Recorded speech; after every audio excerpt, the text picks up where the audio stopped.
Okay સારું. Washing machine તમારું 9 કિલોનું છે. 9 કિલોના હિસાબે તમે કપડાં નાખી શકો. 6-7 જણાના કપડાં તમારે અહીંયાથી જાય. પછી લિક્વિડ નાખવાનું, લિક્વિડ અહીંયા નાખી દેવાનું. લિક્વિડ નાખવા પછી હવે તમારું મશીન શરૂ કરવાનું. તો અહીંયાથી મશીન શરૂ થાય. બંધ કરવું હોય તો અહીંયાથી બંધ થાય. ઠીક છે. મશીન શરૂ થઈ ગયા પછી પ્રોગ્રામ મૂકવાનો આવે. તો પ્રોગ્રામ તમારું ડેલીમાં કેટલા જણા છો? 4 જણા છો. મશીન તમારું 1.5 કલાક આજુબાજુનું ટાઈમિંગ રહેશે. એમાં તમારે પ્રે વોશ મૂકી દેવાનું. પ્રે વોશમાં તમારું મશીન પાણી બી વધારે લે અને વધારે કપડાં ધોવા માટે સારી રીતે કામ બી કરે. ઠીક છે. એમાં તમારું ટાઈમ 1.5 કલાક આજુબાજુ નક્કી થાય. પ્રેશર વધારે હોય તો 1.5 કલાક કમ્પ્લીટ ચાલી જાય. પ્રેશર ઓછું હોય તો 2 થી 3-4 કલાક બી થઈ જાય. અહીંયાથી સ્ટાર્ટ સ્ટોપ માટે બટન છે. ઠીક છે. પહેલાં તમને આ સાઈડના બટન સમજાવી દઉં. પહેલું પ્રોગ્રામ છે તમારું બટન છે તમારું વોટર. વોટર એટલે કે તમારું પાણી સિલેક્શન કેટલું છે. તો ઓલરેડી આમાં વધારે જ પાણી આવશે. ઠીક છે. તો એમાં આપણે કંઈ કરવાની જરૂર નહીં પડે. બીજું આવે ડીલે. ડીલે એટલે કે તમારે ટાઈમર મૂકીને બહાર જવું હોય તો ટાઈમર મૂકીને બહાર જઈ શકો. જેટલા કલાક મૂકીને જાઓ, સ્ટાર્ટ કરીને જાઓ, એટલા કલાક પછી શરૂ થઈ જાય. આગળ જાઓ તમને મળે ફેવરેટ. ફેવરેટ એટલે કે કોઈ બી આમાંથી પ્રોગ્રામ તમારે ફેવરેટ કરવું હોય તો કરી શકો. તો પી બટન સમજો, સ્પિન મૂક્યું છે, છેલ્લું પ્રોગ્રામ છે. તો એને આપણે 3 સેકન્ડ દબાવીને ફેવરેટ કરી દઈએ. આ ફેવરેટ થઈ ગયું. બીપ આવી ગયો એટલે અહીંયા તમારું મશીન છે. તમે ફેવરેટ દબાવો, ડાયરેક્ટ તમને સ્પિન મૂકી આપો. એટલે કોઈ બી પ્રોગ્રામ તમે આમાં ફેવરેટ કરી શકો. પછી હવે આ પ્રોગ્રામ મૂકવાનું, તો પ્રોગ્રામમાં તમારું આ બધું આવી જશે. ઠીક છે.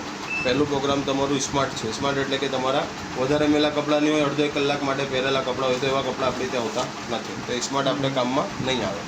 પછી આવે તમારું વોટર લેવલ. વોટર સેવ એટલે કે પાણીની તમારે ત્યાં તકલીફ છે, તમારે પાણી સ્ટોર કરીને રાખવું હોય તો આ પ્રોગ્રામ ચલાવી દેવાનું, પાણી સ્ટોર થઈ જશે.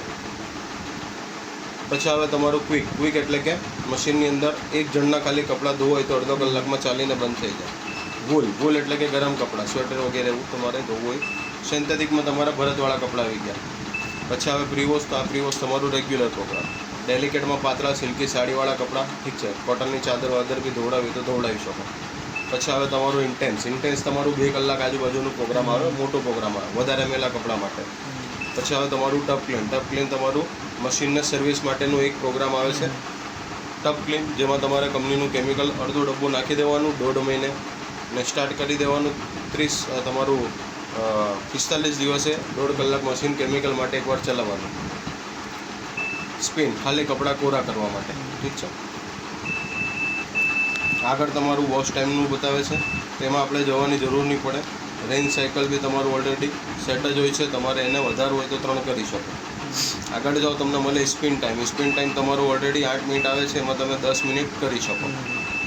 એટલે 2 મિનિટ હજી વધારી શકો. જે બી ફેરફાર કરો આમાં તમે, અહીંયા તમારું ટાઈમ વધી જાય. 1.5ની જગ્યાએ 2 કલાક પર પહોંચી જાય. ઠીક છે. તો આ તમારું થઈ ગયું પ્રોગ્રામિંગ. પ્રોગ્રામિંગ થઈ ગયા પછી તમારું આવે છે મશીનની અંદર ફિલ્ટર ક્લીન. આનું રેકોર્ડિંગ કરી લો. એક ફિલ્ટર આવે છે. એ ફિલ્ટરને તમારે ખોલીને સાફ કરતા રહેવાનું. ધોઈને સાફ કરીને પાછું લગાડી દો. ઠીક છે. તો આ તમારું થઈ ગયું ફિલ્ટર ક્લીન. ઓકે. કોઈ કન્ફ્યુઝન?